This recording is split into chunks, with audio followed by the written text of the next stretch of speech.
Welcome, everybody, to Broadcast Team Alpha, where we bring you cutting edge conversations while exploring the quantum possibilities. It's the Wednesday show, and there's nothing too serious going on, but maybe a little serious. We have an phenomenal guest for you tonight. But before we get started, before Aage tells you all about our guest, I'd like to invite you to connect with us. Connect with us at broadcastteamalpha.com.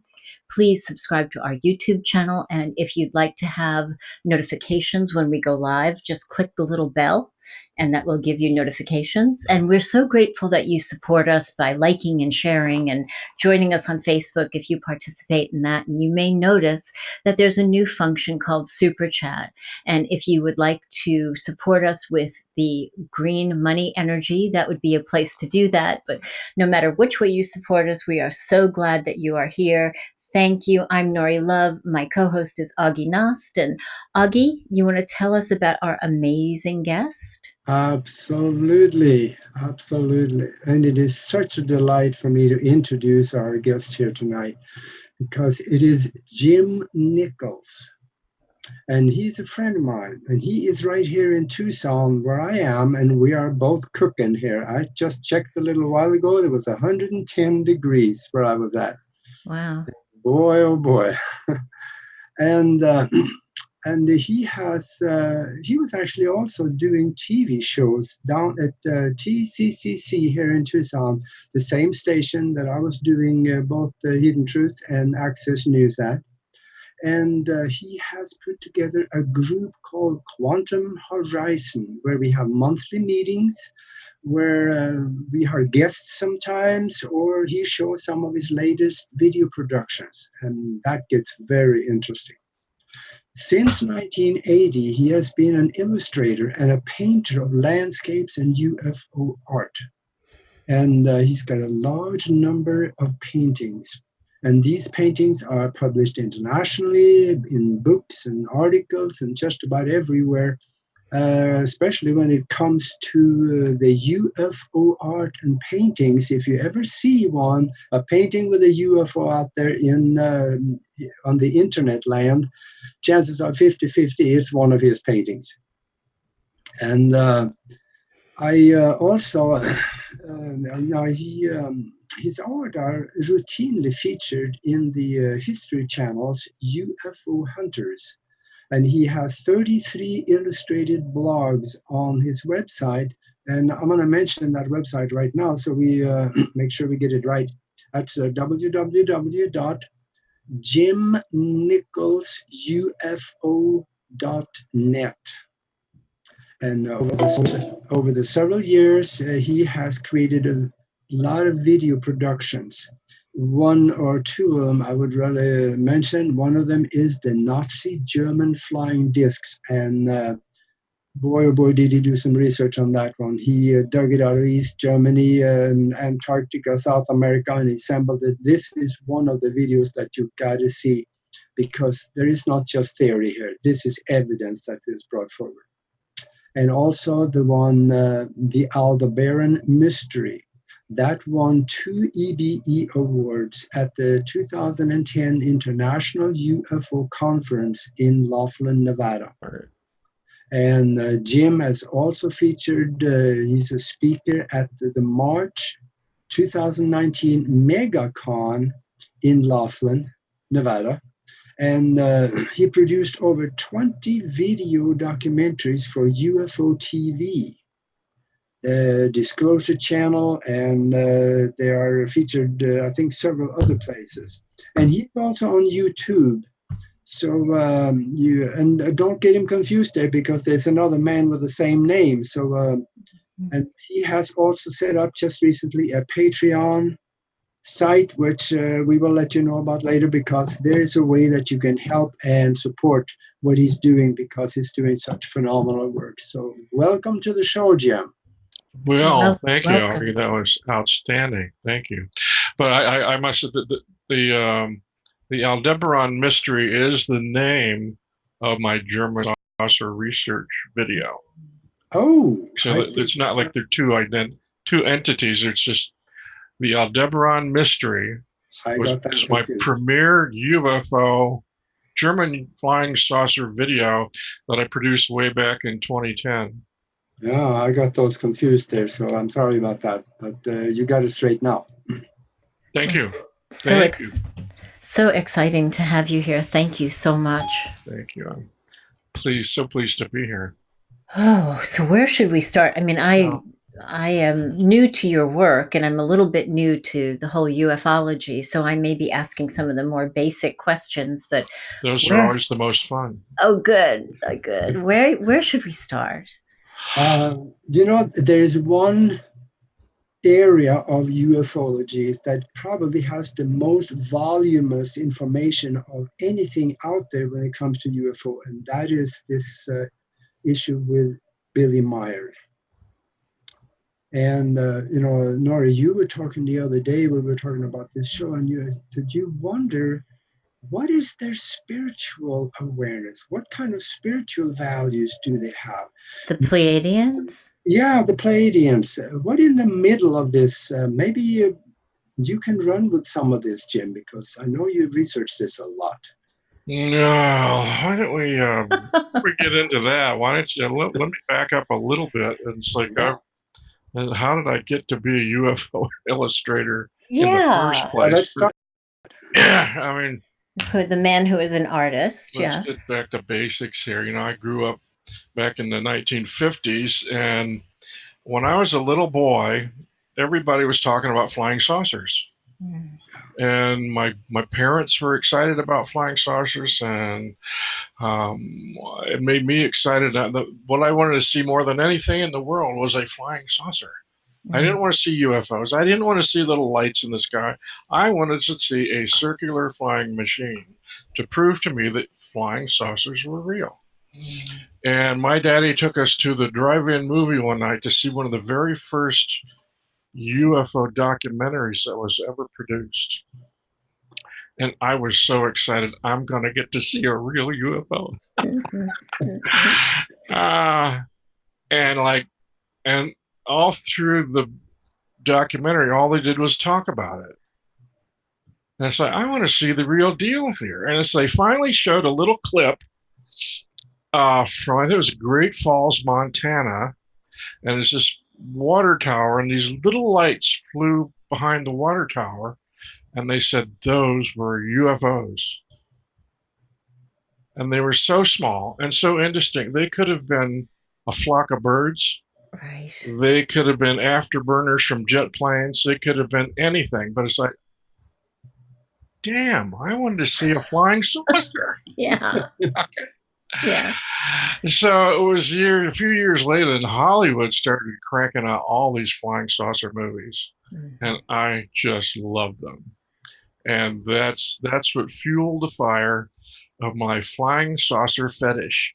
Isn't that interesting? Ever since I was a kid, I don't want to see lights in the sky. I want to see a real deal flying saucer in broad daylight to prove to me that they're real. Absolutely. And I've never had that experience. Yet. Never had that experience. Yet. So anyway, years later, I've always loved visual media. And actually, I probably should have gone into motion picture work, but I didn't. I went into fine art instead.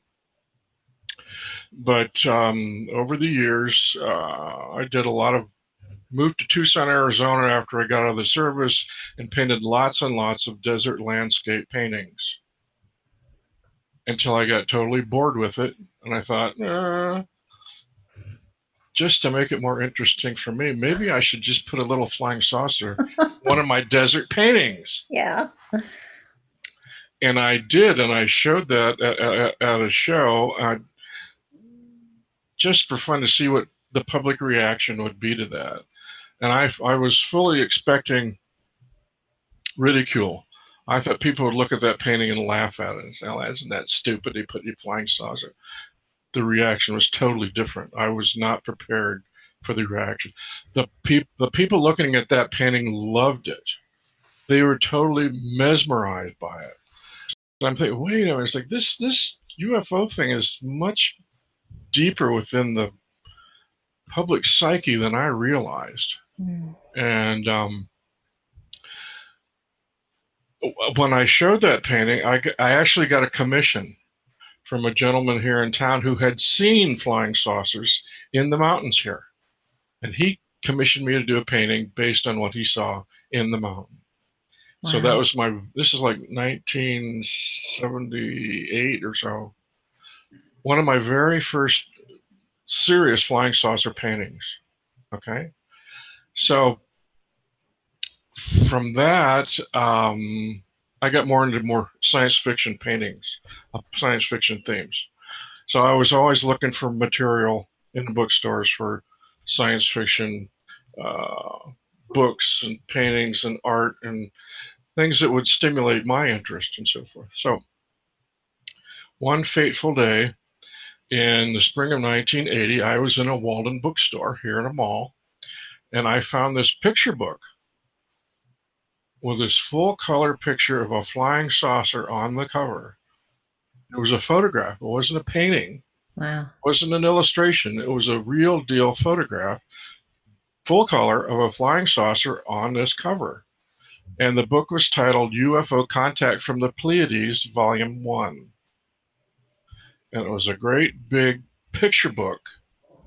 And it was a folio of UFO photographs based on an alleged contact in Switzerland. Mm-hmm. And I got that, I glommed onto that book and wouldn't let it go. And took it home with me that day, and I sat down and read it. The pictures were too good. I looked at the pictures, these are too good to be real UFO pictures. They're too good. But I thought, I don't give a damn. This is great source material for the kind of artwork I would like to do. And it's like, these are real deal daylight flying saucers, just like I always wanted to see. Wow. So I read the book, and lo and behold, it was a story of a UFO contact case that was being investigated in Switzerland, near Zurich, Switzerland. This a one-armed night watchman claimed that he had contact with beings from another planet, and that they had allowed him to take pictures of his spaceships. But this is being investigated by a retired lieutenant colonel right here in Tucson. And I think, wow, I'd really like to meet this guy, right? Okay. Yeah. And it seemed like I had no more form that thought in my mind when through a synchronous association of friends, a friend of a friend of a friend who actually knew Wendell Stevens, wow, arranged for me to meet him personally. So was that like Christmas? Better than Christmas. That was a happy day. That was a life changer. That changed my life. And Wendell Stevens was a retired lieutenant colonel from the United States Air Force. He had flown in combat in World War II. He had served with military Air Force intelligence at Wright-Patterson Air Force Base, where his area of expertise was foreign aircraft technology. So who would be better to be a UFO investigator than Wendell Stevens? Okay. And he was, at that time, I think he had probably been to Switzerland at least twice. And he was so excited. He was so thrilled. And he showed me all the photographs he had.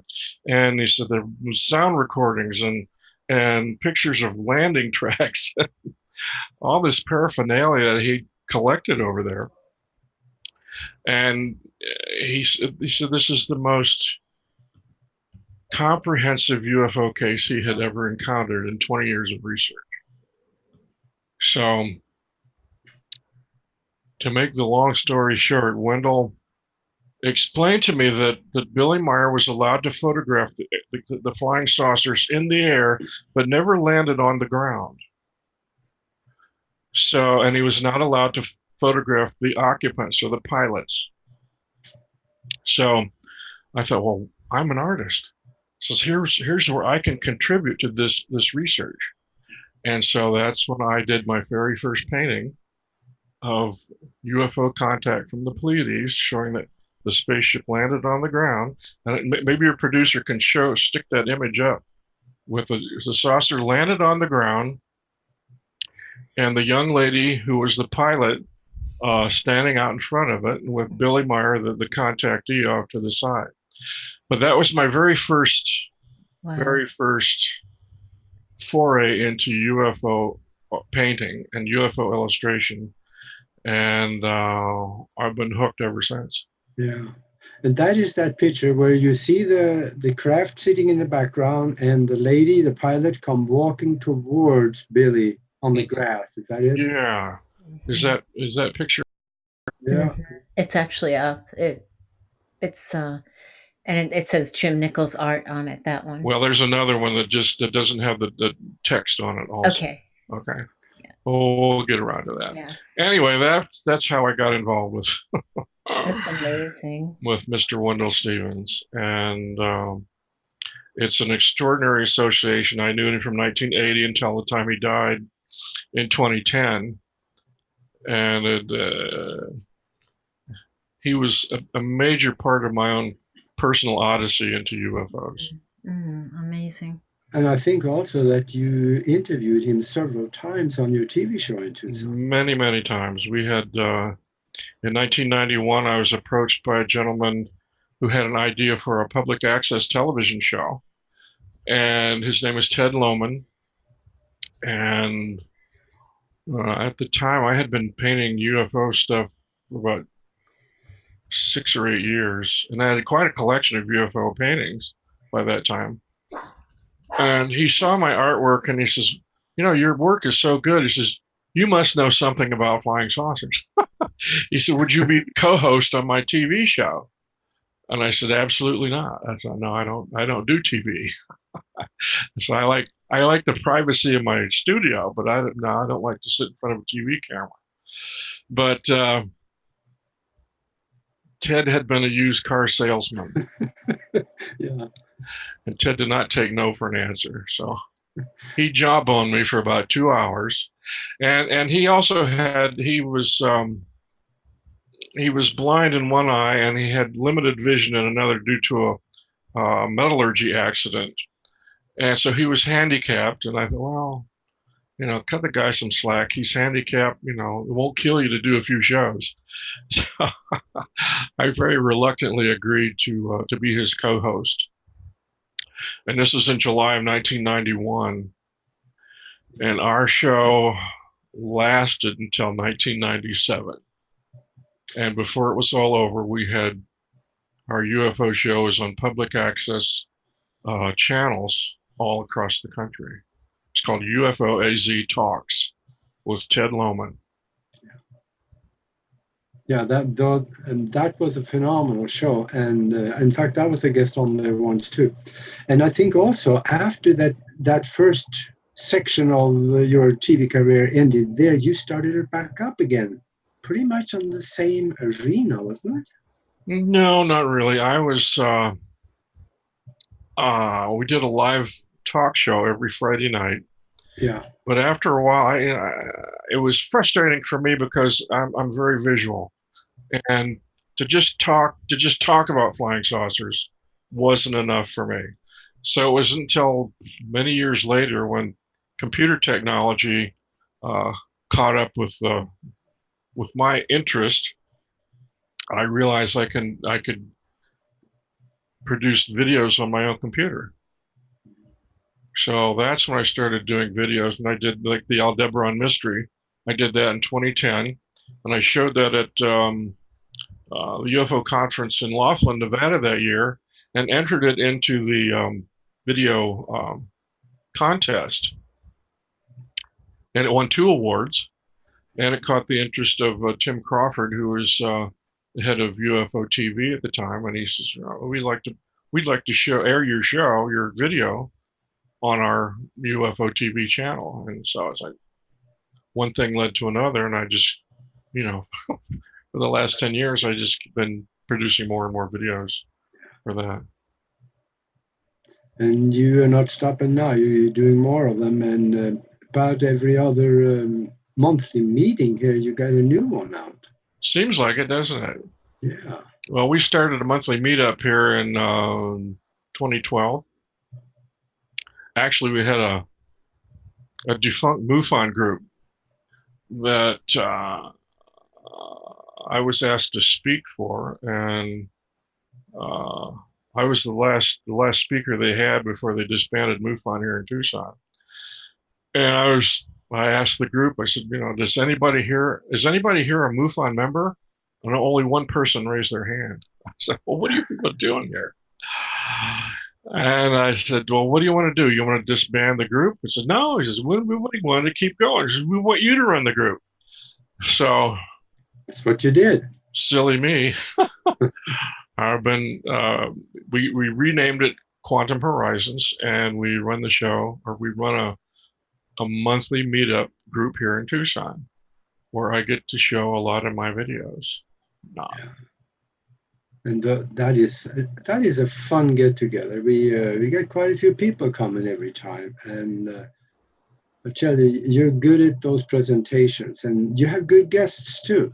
Yes, we do. Yeah, it's not just you. Yeah, we have excellent guests like Aage Nost. Oh yeah, that's true.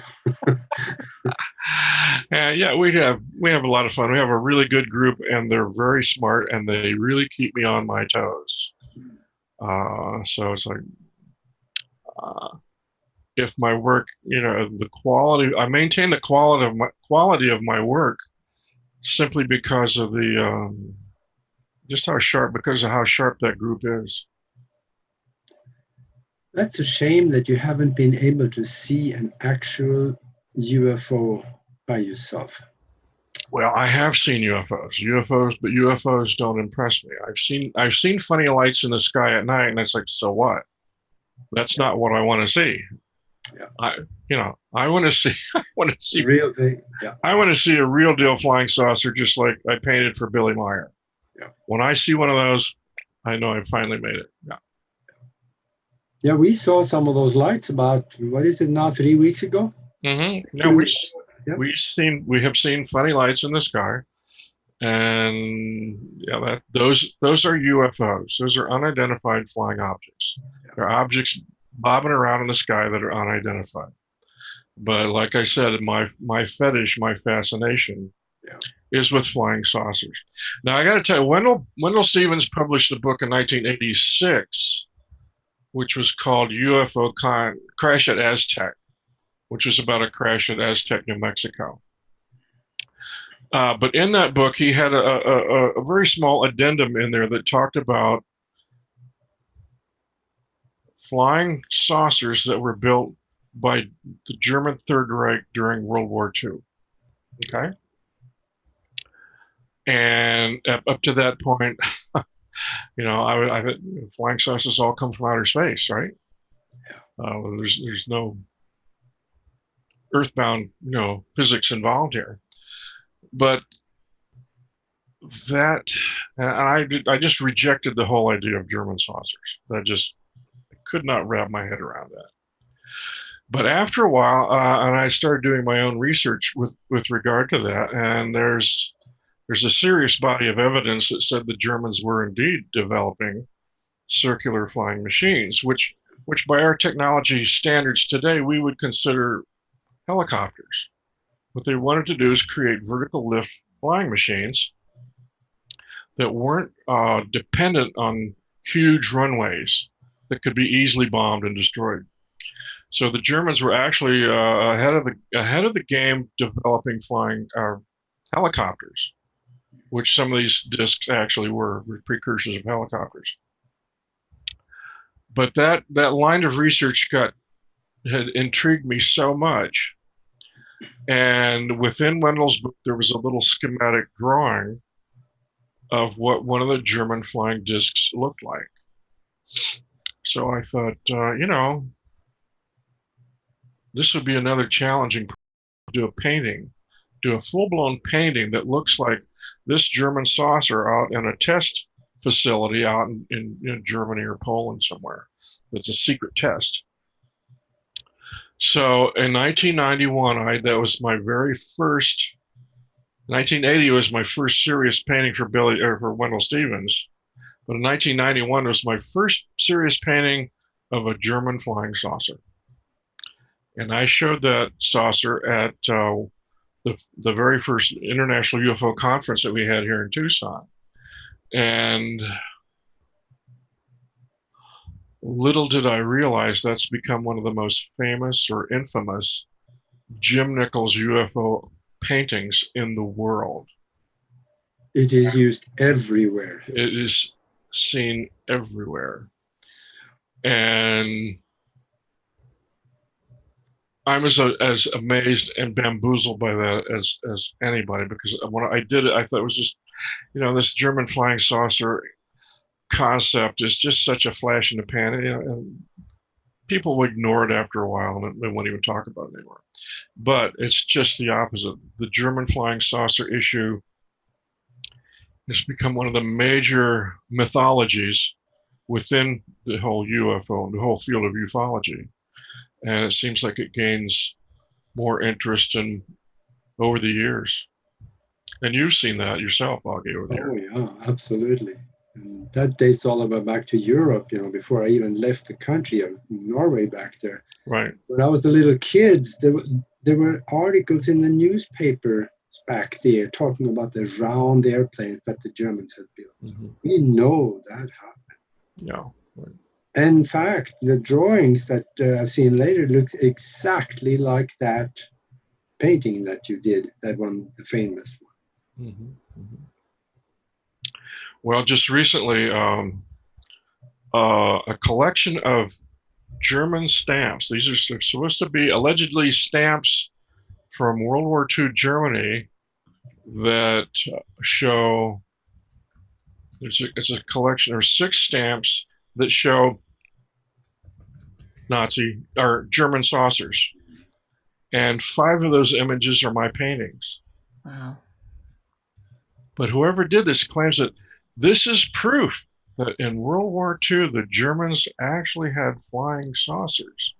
And the joke is those paintings were done 50 years after World War II.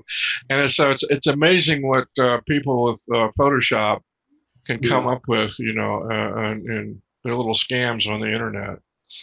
But no, those 5 of those paintings are mine, and they were not done till the mid to late 90s. So yeah, wow. I got those paintings on my website. Yeah, people are always contacting me. Did you know your artwork? Did you know people have your artwork is on German stamps? Did you know that? Why don't you sue those people? Yeah, what the heck is free advertising? I'd like to just jump in for a minute and say hi to the chat room, which everybody is they're loving you, Jim. Nancy Volker gave us a $5 super chat. Thank you so much, Nancy. Nancy's here. Blessings. Just Arizona is here. Nadia is here. And Odin is here, and Matthew is here, and there's a question for you. And if I've missed you, please forgive me. Global Enlightenment is here. The question is, now I lost it. Jim, have you ever witnessed or seen any footage of any underwater UFOs, and why are flying saucers seen mostly around volcanoes? I can't answer the thing about volcanoes, but the underwater thing, I've never seen footage. There's a fairly recent documentary about the Tic Tac UFOs that the Navy was keeping track of out near the Catalina Islands. And those UFOs seem to come in and out of the water. But that's no huge surprise to me, because if they're using the same anti-gravity technology that was used by the Germans during World War II, they discovered that the flying saucers, the anti-gravity flying saucers, flew underwater just as efficiently as they did in the sky. Interesting. Because they have their own discrete gravitational field around them. So they can fly into the water, and the water does not touch the UFO or the flying saucer. Wow. It does not touch it. Is there a specific group that's piloting these type of crafts, or are they widespread? Use your imagination. It's like whoever has access to this technology, it's a universal technology. So it would be an extraterrestrial could take advantage of this technology, right. Or clandestine Earth groups could take advantage of this technology. Wendell Stevens told me a story back when he was researching the flying disc of Germany, that after they had first built the saucers, the anti-gravity saucers, so one of the soldiers was out trying to hose it down, to wash it down, and the water wouldn't touch it. Wow. As long as the electromagnetic field was in play, you can't touch the machine. Wow. So they said, wow, I wonder if this will fly in the water. So they tried it and it worked. Wow. That was just one of Wendell's stories. Now, in 1947, everybody talks about the crash at Roswell in 1947. Everybody talks about Admiral Byrd going to Antarctica in 1947.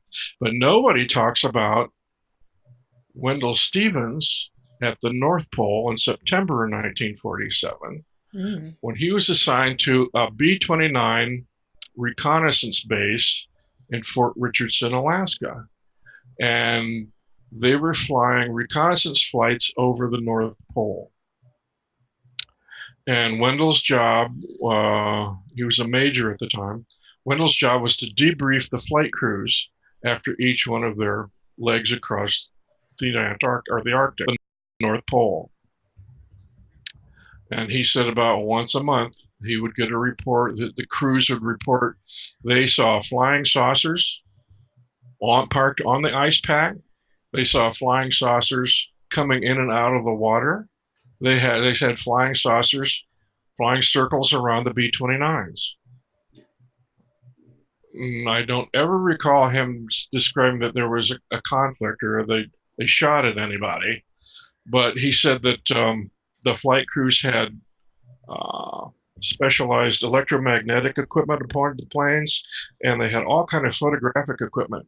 And so they would, as soon as they landed, they would be met by intelligence people from Washington who would take the canisters of film, who would take the recordings, pack it all up, handcuff it to a courier, and send it to Andrews Air Force Base in Washington.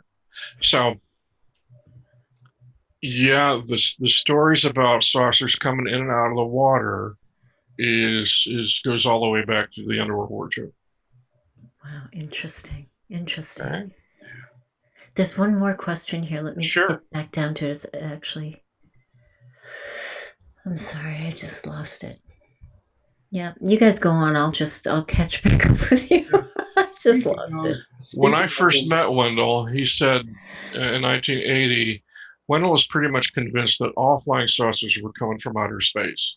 But just before he died in 2010, and so much more information had come out about the German saucer projects, he said, I just don't know anymore. I don't know if they really come from outer space or this is leftover technology from World War II. Wow. So I found that question. Sure. Ask, this is from Odin.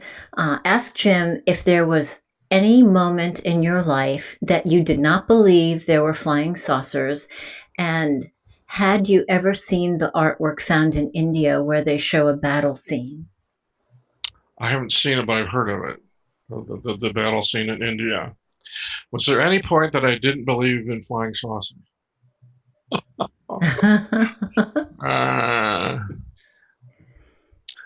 I guess when I was too little to understand it.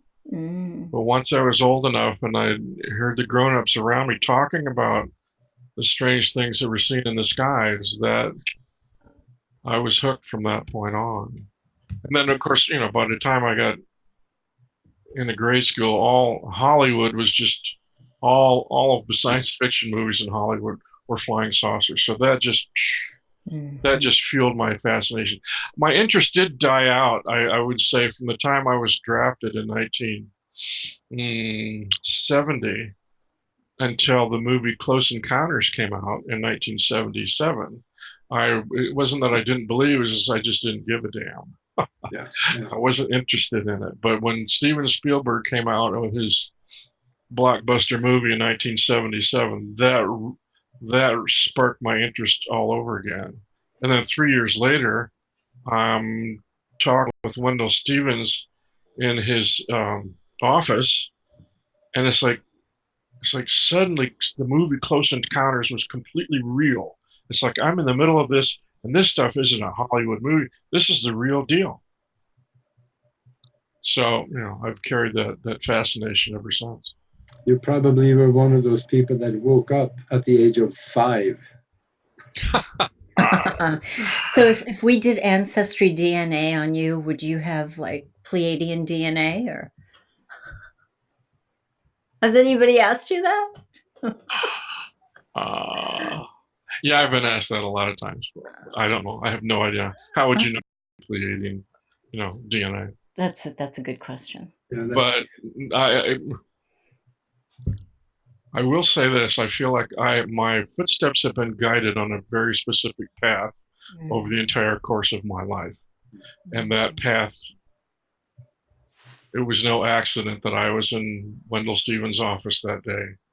It's like this is what you're supposed to do. Yeah. Wow. And it's no accident that I wound up in Tucson, Arizona. That's interesting. And so I think, you think your life is really accidental? You think you really have control of your life? It's like your life is on a path, and it's like you just follow where it goes. Mm-hmm. It would have never dawned on me to want to move to Arizona. Interesting. How did you get there? I was perfectly happy living in Ohio. I had a lovely girlfriend, and it's like we were going to get married and live happily ever after, but that just didn't work out. And and the last place I ever thought I would wind up is Tucson, Arizona. But ironically, Nori, Tucson, Arizona was notorious for UFO research all the way back to the late 50s. Because of a UFO research group called APRO, APRO, Aerial Phenomena Research Organization. So even as a kid, Tucson and UFOs were synonymous to me because I was aware of the research that was going on with APRO here in Tucson. And some of my very best friends here in Tucson right now used to work for APRO. Wow. Well, I appreciate this history because I was really wondering how so many, people like yourself and people who are really interested and immersed in all of this ends up in Arizona. So thank you for that. Yeah. Tucson is a phenomenon unto itself. Mm. The TV show, the success of our TV show, the success of our meetup group, my involvement with Wendell Stevens. I don't know if you know who Bob Dean is. Mm-hmm. Bob Dean was also, a world-class UFO researcher, just like Wendell Stevens, who also lived here in Tucson and who also became a very dear friend. So It's like, do you think these are accidental things that happen? Yeah. No way. No, there's some guidance behind all of that. And you are for a purpose of education and helping to open other minds up. I'm totally convinced of that.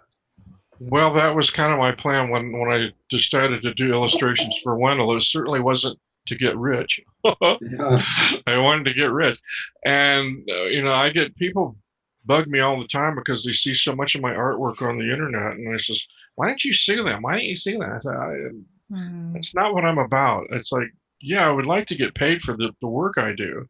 But the work I did was to educate,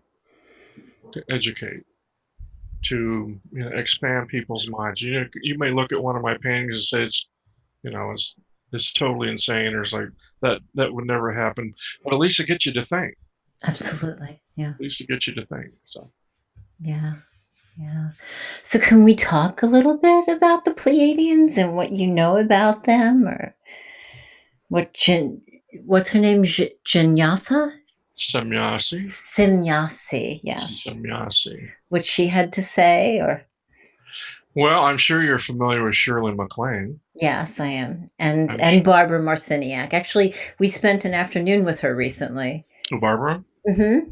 Yeah, well, we did. If anybody could tell you about the Pleiadians, it would certainly be her. I love her. Yes. I love her.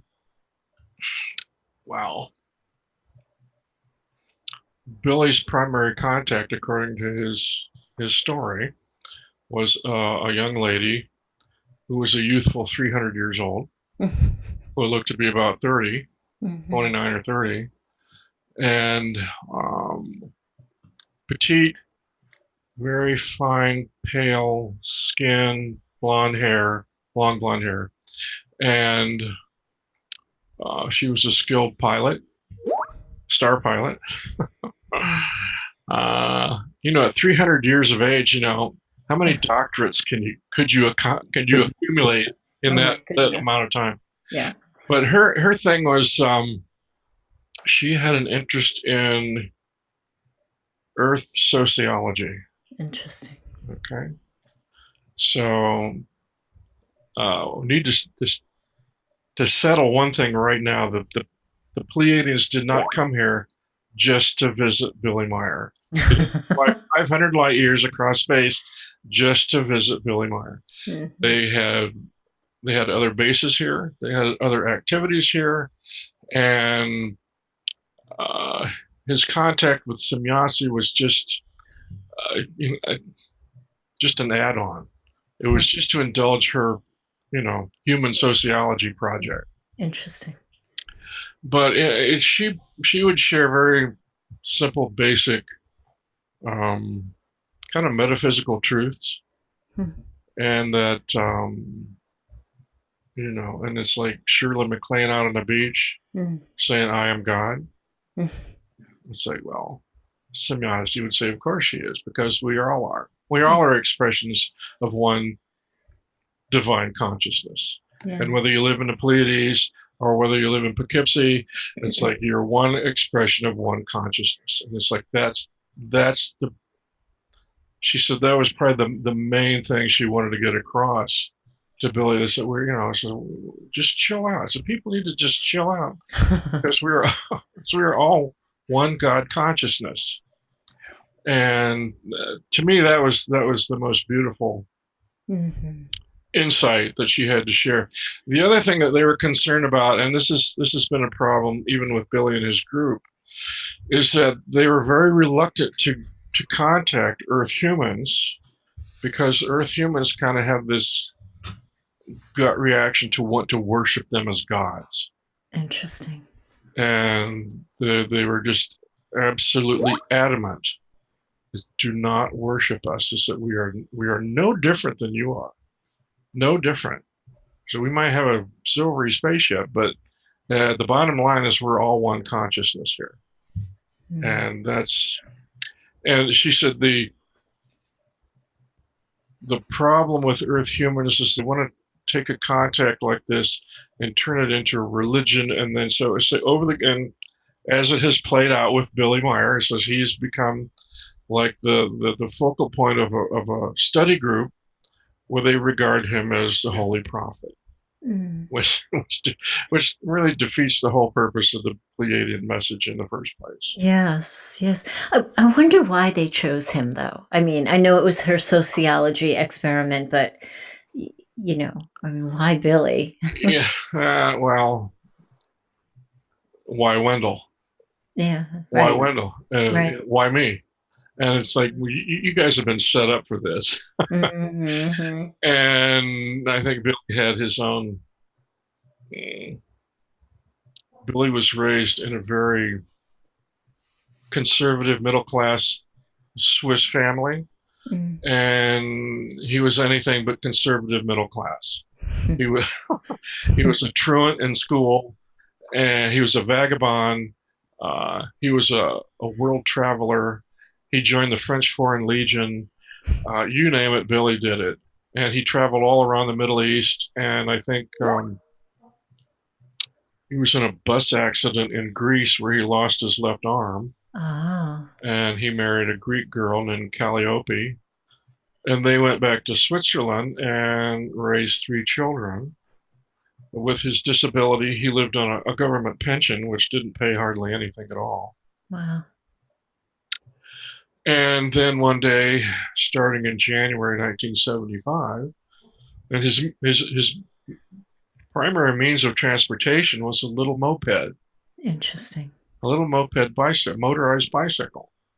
So one day in 1975, he's coming home with all these photographs that he's taken of flying saucer, and his wife throws a fit. And she says, "Why are you wasting money taking these stupid pictures? You know, so we don't have that kind of money to throw away." Wow. And but you know, one thing led to another, and some of those pictures got out. And a lady in Germany, I believe, who had her own UFO research group, got hold of some of the pictures, and she knew Wendell Stevens here in Tucson. So she sent some of the pictures to Wendell, and Wendell says, "Can't be real. They're too good to be true. He says, it has to be fake." So Wendell approached MUFON. He approached APRO to see if they would like to finance an investigation, and they were not the least bit interested. No, fake. These pictures are too good to be true. They're fake. Well, Wendell wasn't content to let it go at that. So he scraped up enough money from his retirement pension, flew to Switzerland. He says, "I got to meet this guy face to face. I got to look this guy in the eye to see if he's for real or not." And that sent Wendell down the rabbit hole. Wow. Amazing. Yeah. Yeah, he was there ever since. And it's one of the most vigorously debunked UFO cases in history. Right. People either love it or they hate it. And in all my years of UFO research going back to 1980, I've never seen any one case attacked as viciously as the Billy Meyer case. Why do you think that is?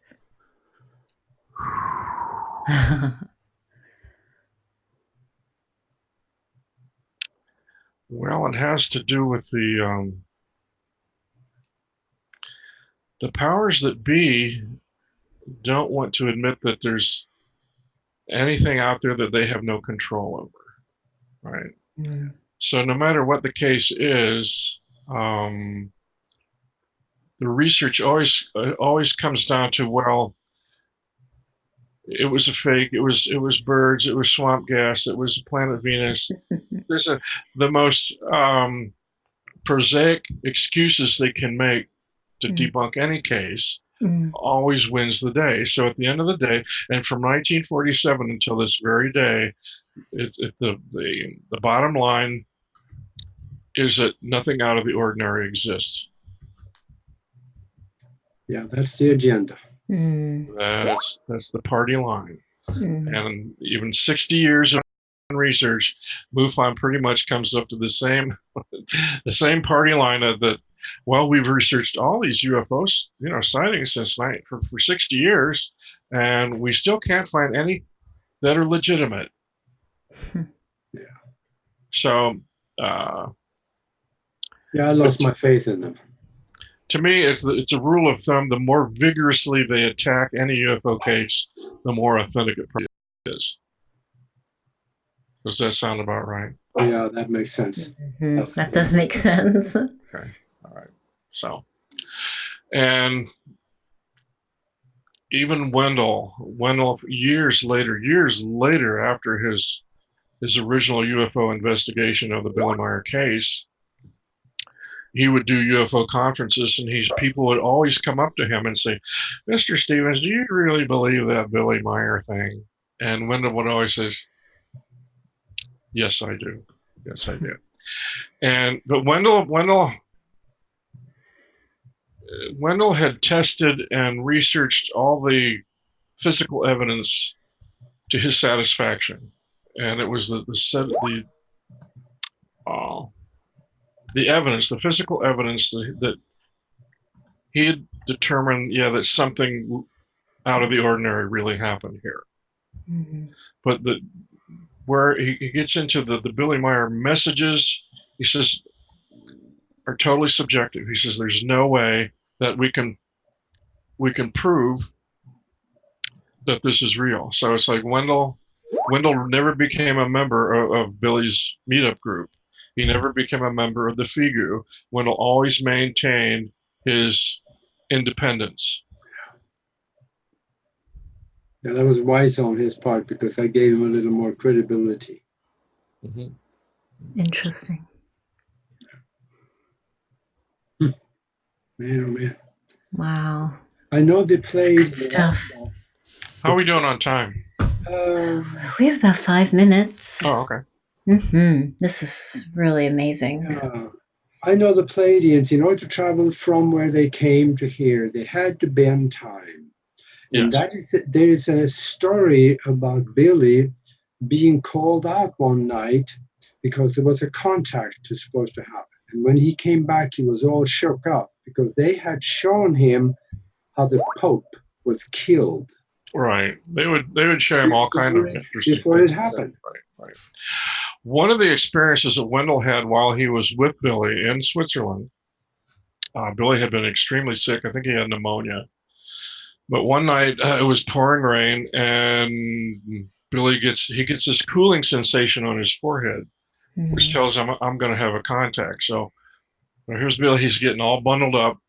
He's getting his heavy coat on. He's strapping on his pistol. He's putting his boots on, and he's got his parka on, and there's this long, narrow hallway that led to the door outside. So here's Billy going down the hallway, and Wendell is right behind him. Wendell's right behind him, okay? Billy opens the door, steps outside into the rain. The door slams shut. Wendell grabs the door, opens the door, and there's no Billy. Billy is nowhere to be seen. No way. He says there's tracks going off into the mud he says they're just starting to fill up with rain. And I said, but there's no Billy. Wow. Billy's completely gone. Now, 2 hours later, they get a call from the other side of the valley. Billy lived up on the side of this huge mountain. They get a call from the other side of the valley. They have to drive 2 hours, and Billy's waiting at a bus stop.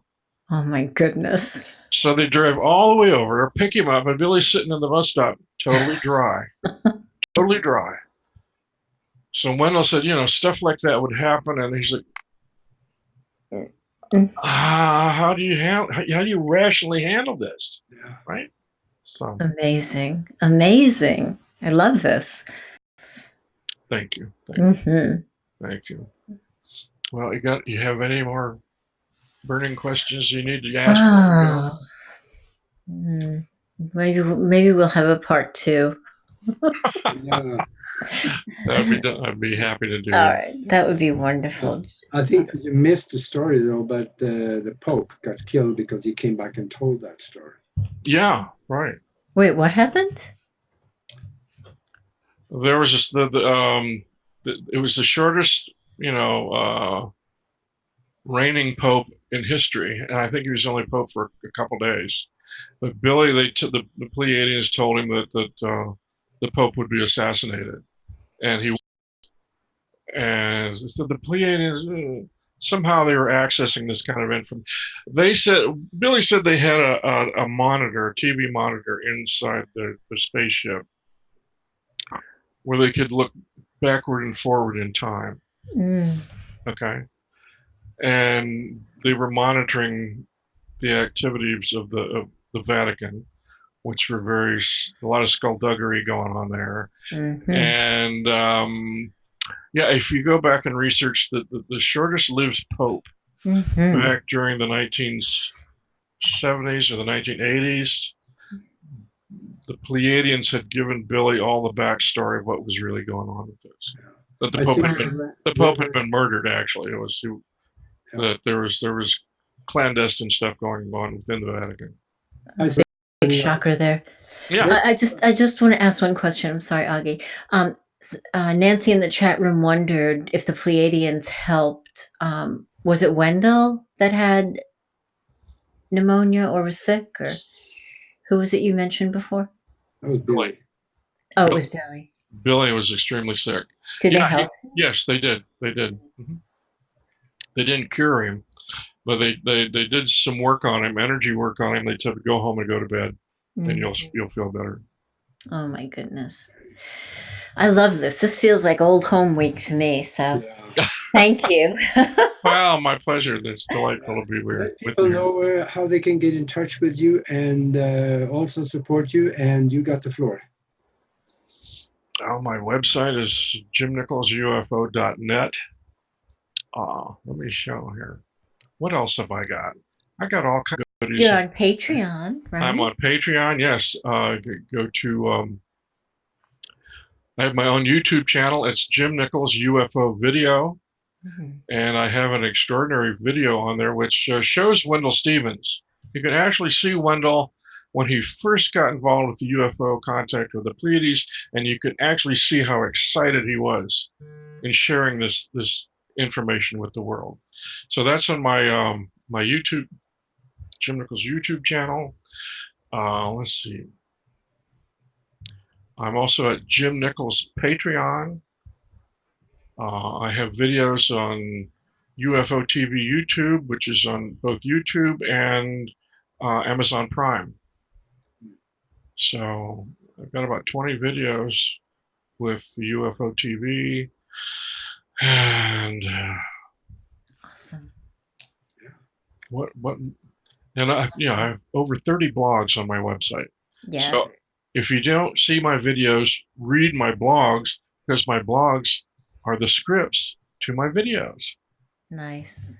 Okay. Nice. Thank you so much, Jim Nichols. And I would love for there to be a part 2. Maybe we could do a Q&A, advertise it in advance that it would be a Q&A and just have fun. That would be great. Thank you so much. Thank you. Thank you. It's been delightful. Thank you. Aage, thank you. Yes, and we are going to do another meeting here in Tucson. So if you are in Biloxi, Mississippi, or anywhere, come and join us. We will enjoy it. Right. Oh, and you got to tell them they're free. We have these meetups at a public library, and they are free, and you just come and have fun. That's nice. Thank you.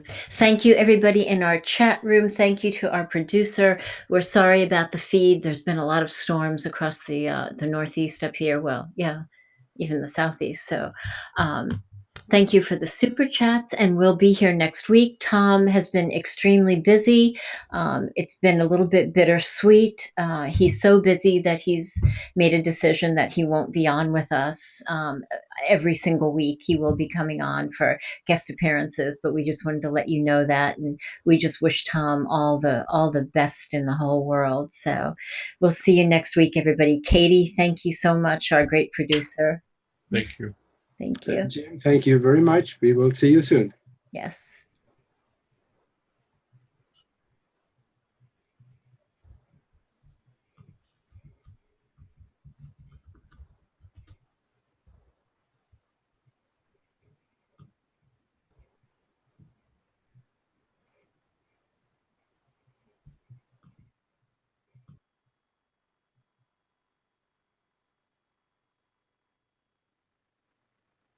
And we are good.